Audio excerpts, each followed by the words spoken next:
स्वागत है आप सभी का द सूत्र के इस स्पेशल प्रोग्राम में जिसका नाम है लड़की हूँ कर सकती हूँ। हाजिर हूँ मैं आपके सामने निशी भार्गव। आज हमारे साथ एक बेहद ही खास मेहमान मौजूद हैं। नाम है उनका निकिता खन्ना। निकिता जो है यूनिसेफ के साथ इंक्लूसिव सोशल पॉलिसी में काम कर रही है।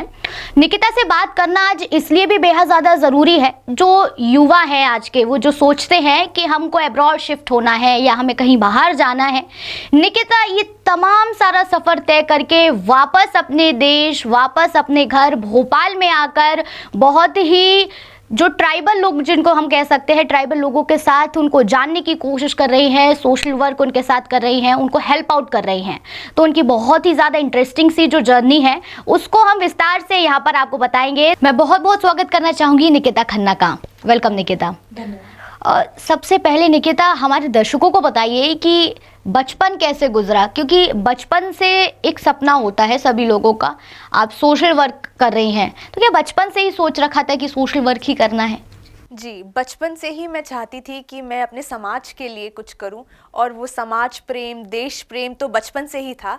तो एक तरह से बचपन से ये सपना था कि मैं जो भी करूं, जो भी प्रोफेशन चूज़ करूं, जिस भी फील्ड में जाऊं, मैं कुछ ऐसा करूं जहां मैं गरीबों की, उन लोगों की आवाज़ बन पाऊं जिनकी हम कहते हैं कोई आवाज़ नहीं है। अक्सर हम अपनी ही आवाज़ बन के रह जाते हैं या अपनी ही ज़रूरतों में इतना खो जाते हैं कि हम उन लोगों के बारे में सोच नहीं पाते जिन्हें उतनी रिसोर्सेज नहीं मिली।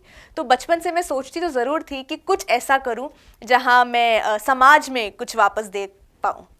निकिता, ये जो वाइब आपको अंदर से आई कि आपको परोपकार करना है, यानी कि दूसरों के लिए काम करना है। खुद के लिए सभी लोग काम करते हैं, अपनी लाइफ को कंफर्टेबल बनाने के लिए जो हम जद्दोजहद हम जिसको बोलते हैं कि हम रनिंग करते ही जा रहे हैं कि हाँ इससे और आगे जाना है और आगे जाना है।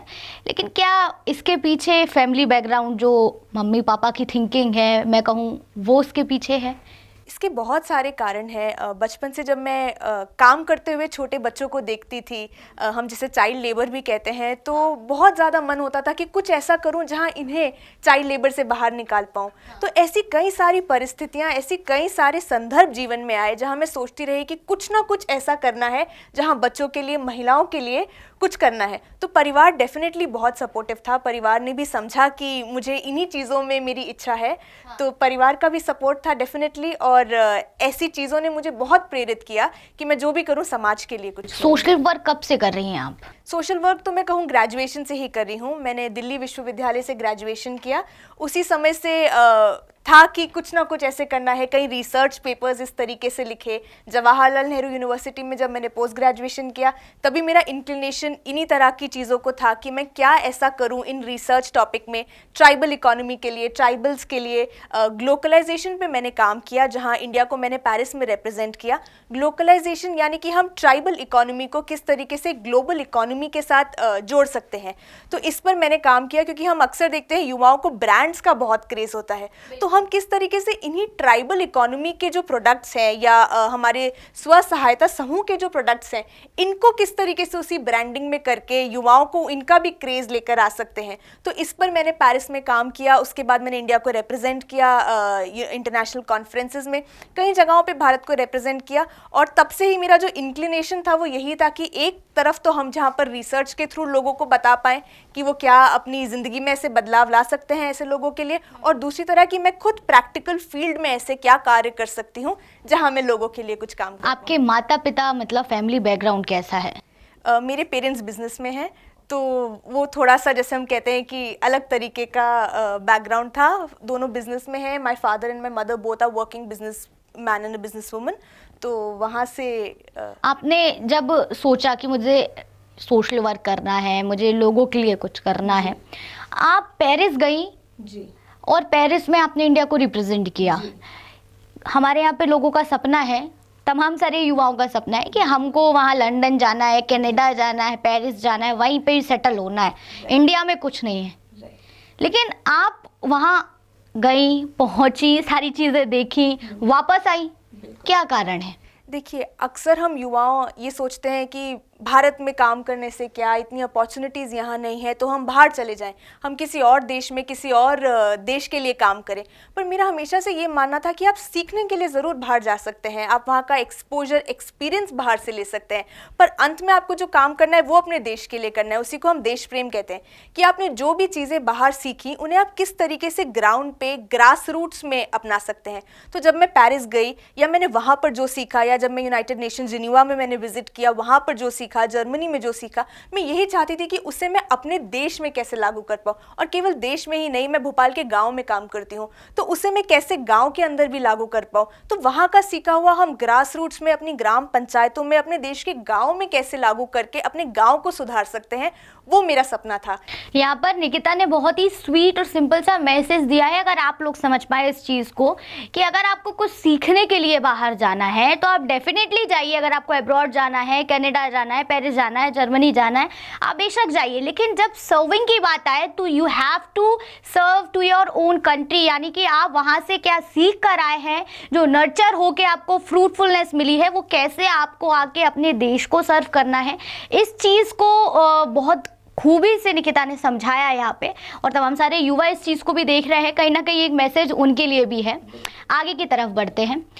सोशल वर्क के साथ साथ आपकी एक पर्सनल लाइफ भी है जी।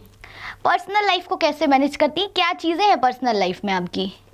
पर्सनल लाइफ में देखिए, अगर मैं अपनी हॉबीज़ की बात करूं तो उसको भी मैं कहीं ना कहीं सोशल वर्क से ही जोड़ दूंगी, क्योंकि ग्रेजुएशन से मेरी हॉबी डिबेटिंग थी। तो मैंने कई स्तरों पर डिबेट में अपनी यूनिवर्सिटी को रिप्रेजेंट किया। उसके बाद चाइना में इंटरनेशनल लॉरेट की तरह भी मुझे नॉमिनेट किया गया। तो कई जगहों पे मैंने डिबेट को की रुचि मेरी बहुत ज़्यादा थी, तो मैंने यूनिवर्सिटीज़ को रिप्रेजेंट किया कई तरह के डिबेटिंग प्लेटफॉर्म्स में। इसके अलावा मैं कथक ट्रेन डांसर हूँ, तो वहाँ पर भी मुझे रुचि है। पर मैं, जैसे आपने हॉबी का भी कहा, तो एक तरह से हॉबी भी मेरी यही समाज सेवा है कि जब मैं काम करती हूँ तो उसके बाद एसएचजी की जो महिलाएं होती है, स्व सहायता समूह की जो महिला होती हैं, उनसे बात करना, एक ये मेरी हॉबी है, उनकी ज़िंदगी को समझ पाना। अक्सर हम ये करते हैं कि हम यूजुअली ट्रेनिंग प्रोग्राम्स में भी आप देखें, हम लोगों को बताते हैं पर हम उनकी चीज़ें नहीं समझ पाते। तो ये मेरी हॉबी है कि मैं वहाँ जाकर उनकी चीज़ें समझ पाऊँ, वो किस तरीके से रह रही हैं, उनको क्या परेशानियाँ हैं। इसी तरीके से जब हम यूनिसेफ में काम करते हैं तो हम बच्चों के लिए बहुत काम करते हैं। तो एक ये भी मेरी हॉबी है कि हम बच्चों के बारे में समझ पाएँ, उन बच्चों को क्या ज़रूरतें हैं, तभी हम उनकी आवाज़ों को एक इंस्टीट्यूशनलाइज मैकेनिज्म में, जिसे हम GPDP कहते हैं, उस प्रोसेस के अंदर उनको इंस्टीट्यूशनलाइज कर पाएंगे। तो ये एक मेरी हॉबी है कि मैं लोगों को समझना चाहती हूँ और ज़्यादा। निकिता, हमें पता चला है कि कुछ महीने ही पहले आप शादी के बंधन में बंध गई। शादी के बाद क्या बदलाव आए? क्योंकि जो आपका पैशन है, चाहे वो किसी भी तरीके से ख़त्म नहीं हो सकता, चाहे एक बड़ी रिस्पॉन्सिबिलिटी आपके ऊपर क्यों नहीं आ जाए, तो वो पैशन पे कभी भारी नहीं हो सकती। शादी के बाद क्या बदलाव आया आपके जीवन में? कोई बदलाव नहीं आया। इसका मैं उत्तर इस तरीके से भी दूंगी कि मेरी शादी बहुत ही अलग ढंग से हुई। जहां हम सुनते हैं अक्सर लड़कों की बारात आती है, वहां मेरी अपनी बारात आई थी, और एक फीमेल पंडित थी। जैसे कि आपका कार्यक्रम का भी नाम है लड़की हूँ कर सकती हूँ, तो उसी तरीके से मैंने जेंडर इक्वालिटी को पूरी तरीके से ध्यान रखते हुए शादी करी, और हर चीज़ में जेंडर इक्वालिटी का जो एस्पेक्ट था वो बहुत ही ज़रूरी था मेरी शादी में। तो एक फीमेल प्रीस्ट का आना, कोई मेरी खुद की बारात आना, जैसे हम देखते हैं अक्सर लड़का पहले आता है लड़की बाद में आती है, तो साथ में हमने ये शुरुआत करी। फेरे भी जो अलग अलग होते हैं, फेरे भी साथ में लिए गए। तो शुरुआत ही ऐसी थी कि एक इक्वल उस पे बेसिस पे शुरू हुआ। आपका क्लियर विजन दिखता है। आपने वो जो प्रैक्टिसेस हैं, केवल उसको दूसरों को ना बताते हुए अपनी सेल्फ लाइफ में एक एग्जाम्पल सेट किया कि मेरी शादी में ऐसा हुआ था। वो मेमोरेबल सारी रिचुअल्स हुए। अब आगे की तरफ, जब यूनिसेफ के साथ आप काम कर रही हैं, ग्लोबल ब्रांड, कैसे गवर्नमेंट के तमाम सारी पॉलिसीज़ के साथ भी आप जो है ट्राइबल एरियाज़ में जाती हैं, ग्रुप्स में जाती हैं, लोगों से इंटरेक्ट करती हैं, महिलाओं से मिलती हैं, सेल्फ हेल्प ग्रुप्स की तरफ भी आपका काफ़ी ज़्यादा रुझान है। कैसी, ये एक अलग ही जर्नी है निकिता, मेरा मानना यही है। एक अलग जर्नी है, एक अलग लोगों से, एक अलग दुनिया में हम इंटरेक्ट करते हैं। तो आपका क्या अनुभव रहा? मेरा अनुभव बहुत ही सुंदर था इन चीज़ों को लेकर, कि अब हम जब यूनिसेफ के साथ साथ काम कर रहे हैं, हम यूनाइटेड नेशंस के साथ काम कर रहे हैं, तो ये एक हमें बहुत डाइवर्स अपॉर्चुनिटीज़ देता है लोगों के लिए कुछ जेन्युइनली कार्य करने का। हम सस्टेनेबल डेवलपमेंट गोल्स की बात करते हैं, यूनाइटेड नेशंस कहता है कि इन SDGs को हमें 2030 तक पूर्ण करना है। अब यूनाइटेड नेशंस हमें एक ऐसा प्लेटफॉर्म देता है जहां हम इस देश की 23,000 ग्राम पंचायतों को किस तरीके से इतना सशक्त बना पाएँ, गरीबी मुक्त और अंत्योदय युक्त बना पाएँ कि वो इन सस्टेनेबल डेवलपमेंट गोल्स को अचीव कर पाए। तो ये मुझे बहुत ही अच्छा प्लेटफॉर्म मिला जहां मैं SDG गोल्स को एक चाइल्ड फ्रेंडली पंचायत के रूप में पेश कर रही हूं। अभी हाल ही में मैंने मध्य प्रदेश सरकार को नेशनल वर्कशॉप में रिप्रेजेंट किया, जहां मैंने पूरा ये फ्रेमवर्क उनका बनाया कि हम किस तरीके से 2030 तक इन SDG गोल्स को लोकलाइज कर सकते हैं। तो ये एक तरीके का प्लेटफॉर्म था, चाइल्ड फ्रेंडली विलेज बनाना, वुमेन फ्रेंडली विलेज बनाना, पॉवर्टी फ्री विलेज बनाना है। ऐसे करके हम इन चीज़ों को कैसे उस फ्रेमवर्क के अंदर पा पाएँ। वहीं आपने कहा कि स्व सहायता समूह में मैं काम कर रही हूँ, तो ये दीदियाँ, इनको हम कैसे सशक्त बना पाएँ। हम अक्सर कहते हैं कि दीदियाँ बहुत बड़ी कड़ी हैं सरकार से लेकर समाज तक की, क्योंकि इनकी आवाज़ को यदि हम सशक्त बना पाएँ तो वो गाँव-गाँव जाके लोगों को उतना ही सशक्त बना पाएंगी। जैसा आपका कार्यक्रम भी है, लड़की हूँ कर सकती हूँ, तो यही लोग उन लड़कियों की आवाज़ों को बुलंद करेंगी। ये इंश्योर करेंगे कि वो लड़कियाँ, बच्चियाँ स्कूल में पढ़ने जा रही हैं, उनको फैसिलिटीज़ मिल रही हैं, तो उसकी तरफ हम काम कर रहे हैं। इसी के अलावा मध्य प्रदेश ने अभी आउटकम ओरिएंटेड चाइल्ड बजटिंग करी, वहाँ पर हमने साथ दिया। फिर हम SDG मॉड्यूल्स को निर्मित कर रहे हैं, जहाँ पर इन्हें हर गांव में कैसे कि लेकर आना है, इस फ्रेमवर्क को कैसे प्रेजेंट करना है, उसमें काम करें। तो बहुत अन्य स्तरों पर एक ऐसा प्लेटफॉर्म है जहां पर हम समाज सेवा या लोगों के लिए कार्यक्रम कर पा रहे हैं। 9 हाथ होते हैं महिलाओं के, तो ये एक सशक्त एग्जाम्पल है कि तमाम सारी चीज़ें, अगर आपके अंदर जुनून है वाकई कुछ करने का, तो आप उसको कैसे एक साथ लेकर आगे बढ़ सकते हैं।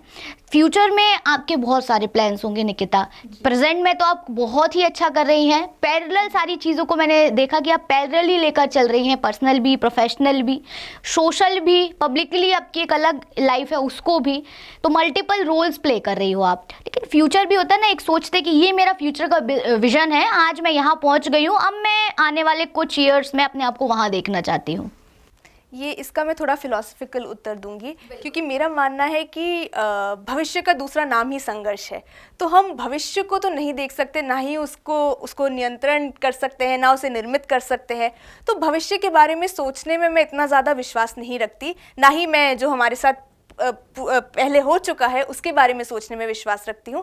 मेरा मानना है कि जीवन जो है वो आज ही है, और आज आप जो कर रहे हैं उसी का नाम एक तरीके से जीवन है। तो भविष्य में क्या होगा इसमें तो कोई निर्मित हम तय कुछ कर नहीं सकते, पर मैं यही मानना और यही सोचना चाहती हूँ कि मैं आगे जो कुछ भी करूँ, मैं लोगों के लिए कार्य कर पाऊँ, हमारे समाज के लोगों के लिए कार्य कर पाऊँ, और इस देश के लोगों के लिए जितना भी हो सके समाज में, सोसाइटी में वापस दे पाऊँ। यही एक तरह से मेरा सपना है, और यही मेरा विश्वास है कि मैं जो कुछ भी करूं लोगों के लिए और लोगों के प्रति उसी भावना से समर्पण होके करती हूं। निकिता, जो आपकी लाइफ है उसमें हमारा ये जो प्रोग्राम है लड़की हूँ कर सकती हूँ, बिल्कुल आपके लिए एक वो स्लोगन फिट बैठता है। तमाम सारी महिलाएं इस वक्त आपको देख रही है, तमाम सारी बच्चियां इस वक्त आपको सुन रही हैं, कहीं ना कहीं ऐसे लोग भी हैं जो जिनके लिए आप इंस्पिरेशन मॉडल हैं, वो भी आपको इस प्लेटफॉर्म पर देख रहे हैं। एक मैसेज जो आप उनको देना चाहें। मैसेज में यही देना चाहूँगी कि अक्सर हम अपने जीवन में कोई ना कोई ऐसी निर्बलता होती है जिसे हम अपने जीवन का प्रतीक बना लेते हैं। हम सोचते हैं कि अब हमसे कुछ नहीं हो पाएगा। तो आप ये मत सोचिए कि यदि आपके साथ कुछ बुरा हुआ है या आप कोई अपनी योजना को सफलतापूर्ण नहीं हासिल कर पाए हैं, तो आप ये मत सोचिए कि अब कुछ नहीं होगा। संघर्ष करिए, उस निर्बलता को अपने जीवन का केंद्र मत बनाइए और उससे बाहर निकलिए, और यही सोचिए कि success is not permanent and failure is not fatal. पर यही सोचते हुए आप जो भी करेंगे, अगर आप डिफीट नहीं मान रहे हैं, अगर आप हार नहीं मान रहे हैं, तो आप जीवन में कुछ भी हासिल कर सकते हैं। और behind every successful person there are innumerable years जहां पर वो सक्सेस नहीं प्राप्त कर पाया। तो इसी को सोचिए, और यही सोचिए कि जो भी आपका सपना है, जो भी आपका लक्ष्य है, उसे आप हासिल करें, उसके लिए संघर्ष करें। जो हुआ, जो आगे होगा, इसके बारे में ना सोचते हुए आज में आप क्या कर सकते हैं, आज को आप कैसे कंट्रोल कर सकते हैं, इस पे फोकस करते हुए आप आगे बढ़ें। बहुत बहुत शुक्रिया निकिता आपका वक्त देने के लिए, और बहुत ही फ्रूटफुल जो हमने चर्चा की यहाँ पे, बहुत अच्छा लगा आपके साथ बात करके, आपसे मिलके, and we wish you very best of luck for your bright future ahead. तो ये थी हमारे साथ निकिता खन्ना, जिनसे हमने बातचीत की, आपने उनको सुना, बहुत ही अच्छी बातें निकिता ने कही, और साथ ही निकिता ने कम शब्दों में इस चीज़ को समझा दिया कि success is a by product, consistency matters, यानी कि निरंतरता। जैसे उन्होंने इस चीज़ को अपने जीवन में लागू किया कि उन्होंने बिना रुके, बिना कल की परवाह किए, बिना परिणामों की परवाह किए, कैसे निरंतरता के साथ वो काम करती चली गई हैं और आज को ही अपना सब कुछ मानती हैं। तो वो वाकई में एक आइडियल वुमेन है, साथ ही साथ इंस्पिरेशन भी है। अगले मेहमान के साथ आपसे जल्द होगी मुलाकात, आप बने रहिए द सूत्र के साथ।